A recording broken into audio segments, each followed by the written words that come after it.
नमस्कार दोस्तों। तो आज है 15 मई और चलिए आज हम 15 मई के करंट अफेयर के बारे में चर्चा करते हैं।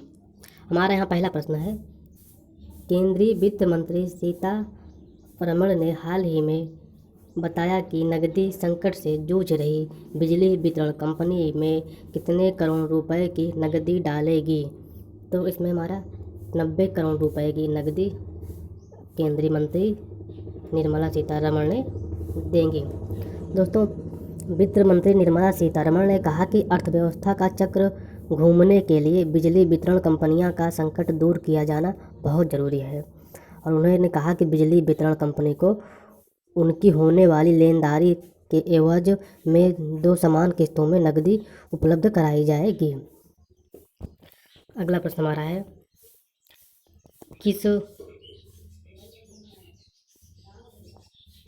किस राज्य सरकार ने प्रशिक्षित युवाओं के लिए स्वरोजगार के अवसर पैदा करने और कौशल विकास के अवसरों के पेशकश करने के लिए होम पोर्टल लॉन्च किया है।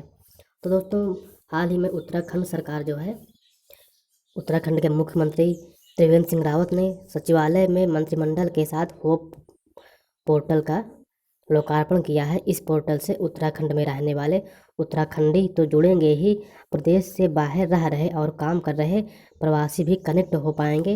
राज्य के कुशल अकुशल युवाओं का डाटाबेस बनाने और उसके आधार पर स्वरोजगार हेतु अवसर उपलब्ध कराने की मकसद से यह पोर्टल लॉन्च किया गया है।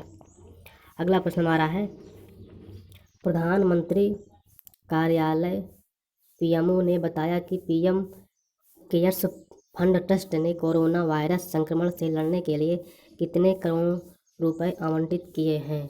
तो हमारा यहाँ 3100 करोड़ रुपए जो है पीएम केयर्स फंड ने कोरोना वायरस संक्रमण से लड़ने के लिए आवंटित किए हैं। कोरोना वायरस के बढ़ते संक्रमण के बीच प्रधानमंत्री ने निर्देश पीएम केयर्स फंड बनाया था। पीएम मोदी के आह्वान पर देश के खास से लेकर आम लोग जमकर दान किए। प्रधानमंत्री कार्यालय ने बताया कि इस फंड से कोरोना के खिलाफ लड़ाई के लिए 3100 करोड़ रुपए आए हैं। प्रधानमंत्री के मुताबिक इन 3100 करोड़ में से 2000 करोड़ रुपए से वेंटिलेटर खरीदे जाएंगे। साथ ही में उनमें से 1000 करोड़ रुपए वाले प्रवासी मजदूरों पर खर्च किए जाएंगे। इसके अलावा लगभग 100 करोड़ रुपए वैक्सीन बनाने के लिए दिए जाएंगे। अगला प्रश्न हमारा है, केंद्र सरकार ने चालू वित्त वर्ष की शेष अवधि के लिए देश के अंदर किए जाने वाले विभिन्न प्रकार के व्यावसायिक भुगतान पर टीसीएस और टीसीएस दर कितने प्रतिशत कम कर दी है। तो इसका हमारा ऑप्शन नंबर बी यानी 25% जो है कम कर दी है। वित्त मंत्री सीतारमण ने कहा कि 14 अप्रैल 2020 से लेकर 31 मार्च 2021 तक टीसीएस की मौजूदा दर में 25% की कटौती की जाएगी। यह कटौती ठेकेदारों को दिए जाने वाले भुगतान, ब्याज भुगतान, किराया, लाभांश, कमीशन अथवा ब्रोकरेज सभी पर लागू होगी। अगला प्रश्न हमारा है, पाकिस्तान क्रिकेट बोर्ड ने किस बल्लेबाज को राष्ट्रीय टीम का वनडे कप्तान नियुक्त किया है। तो हमारा 5 का ऑप्शन नंबर ए सही हो जाएगा, यानी बाबर आजम ने जो है किया है। पाकिस्तान क्रिकेट बोर्ड ने बल्लेबाज बाबर आजम को राष्ट्रीय टीम का वनडे कप्तान नियुक्त किया है। बाबर आजम ने अभी तक खेले 26 टेस्ट मुकाबलों में 45.12 के औसत से 1850 रन बनाए हैं। उन्होंने वनडे प्रारूप में 74 मुकाबलों में 54.17 के साथ शानदार औसत से 3359 बनाया लिया है, जबकि T20 क्रिकेट में खेले 38 मुकाबलों में 50.72 के औसत से 1471 रन बनाए हैं। अगला प्रश्न हमारा है, विश्व आर्थिक मंच के वैश्विक ऊर्जा संक्रमण सूचकांक 2020 में भारत कितने स्थान पर पहुंच गया है। तो दोस्तों, 6 का हमारा ऑप्शन नंबर ए यानी 74वें स्थान पर पहुंच गया है। स्वीडन ने लगातार तीसरे बार एनर्जी ट्रांजिशन इंडेक्स में शीर्ष स्थान हासिल किया है और उसके बाद शीर्ष 3 में स्विट्जरलैंड और फिनलैंड हैं। इसके तहत दुनिया के देशों द्वारा ऊर्जा सुरक्षा और सतत पर्यावरण को बनाए रखने का उल्लेख किया जाता है। दोस्तों, इनमें विभिन्न देशों के प्रदूषण स्तर का आकलन भी होता है।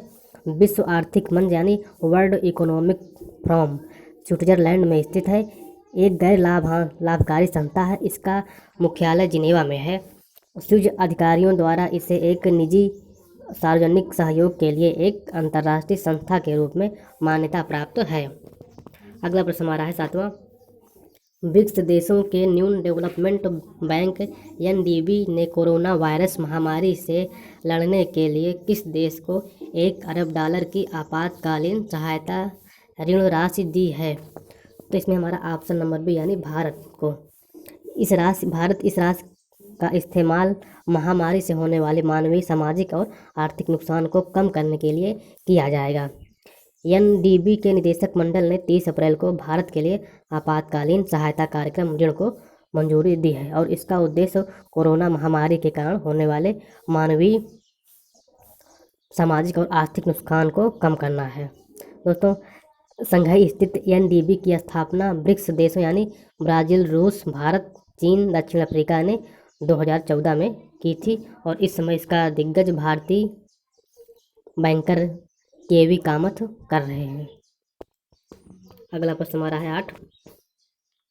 किस राज्य सरकार ने कोरोना के खिलाफ लड़ाई में 30 दिनों तक अपनी सेवा देने वाले सभी पुलिसकर्मियों को कर्मवीर पदक से सम्मानित करने का फैसला लिया है? तो दोस्तों, मध्य प्रदेश सरकार जो है हाल ही में कोरोना के खिलाफ लड़ाई में 30 दिन तक अपनी सेवा देने वाले सभी पुलिसकर्मियों को कर्मवीर पदक से सम्मानित करने की बात कही है।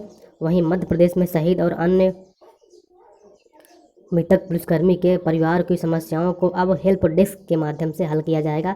भोपाल में पुलिस मुख्यालय में हेल्प डेस्क की स्थापना की गई है।